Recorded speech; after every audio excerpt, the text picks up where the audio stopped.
안녕하십니까. 10월 5주차 경제주평의 김동렬입니다. 오늘은 한국경제의 구조적 문제점과 대응과제에 대해 알아보겠습니다.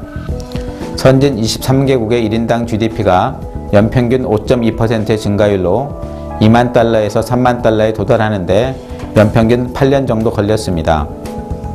반면 한국은 지난 2007년 2만 달러를 넘어선 이후 4년간 연평균 1.0%의 증가율에 그치고 있습니다. 향후 1인당 GDP 증가율이 3% 미만, 즉 2.9%에 그친다면 3만 달러 도달하는데 향후 10년 정도 더 걸릴 전망입니다. 이 같은 2만 달러 함정과 저성장 고착화 우려 뒤에는 한국 경제의 5가지 구조적 문제점이 자리하고 있습니다. 즉, 잠재 성장률 3%대 하락, 내수 위축과 내외수 불균형, 소득 분배 악화와 중산층 감소, 생산 가능 인구의 감소와 인구 구조 악화, 마지막으로 남북 관계의 악화와 한반도의 지정학적 리스크 상존이라는 5가지 묵은 숙제를 해결해야 한국 경제의 재도약이 가능합니다. 2012년 현재 한국 경제를 둘러싼 국내 환경은 매우 엄중합니다.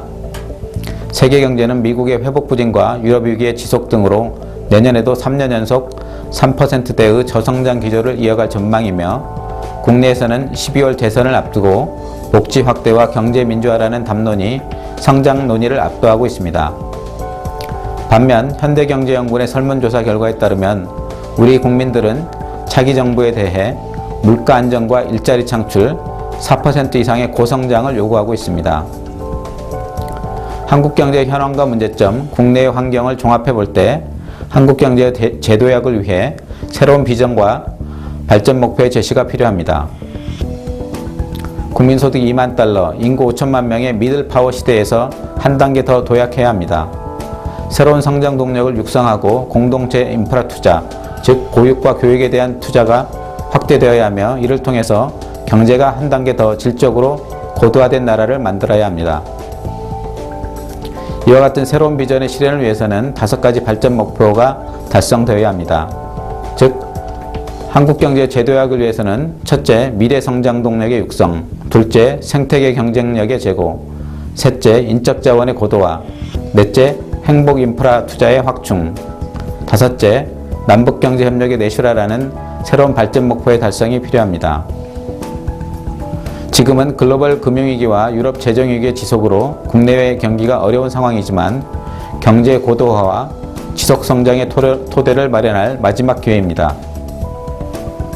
한국 경제의 5대 새로운 발전 목표를 달성하기 위해서는 아래와 같은 세부 정책과제의 실천이 전제되어야 합니다. 예를 들어 1. 서비스업의 고부가치화와 자영업 구조조정을 통한 내수 기반의 확충. 2. 부품 소재 산업의 수출 산업화 등 인류 한국 시대의 개막. 3. 연구개발 투자의 효율성 제고. 4. 기업 생태계의 글로벌화. 5. 보육, 교육 등 공동체 인프라 투자의 확대. 6. 금융의 선순환 구조 확립. 7. 인적 자원의 경쟁력 제고. 8. 고용의 유연 안정성 제고. 9. 신뢰와 투명성 제고 등 사회적 자본의 확충. 10. 한반도 공동체의 상생 발전 등입니다. 이상으로 10월 5주차 경제주평이었습니다.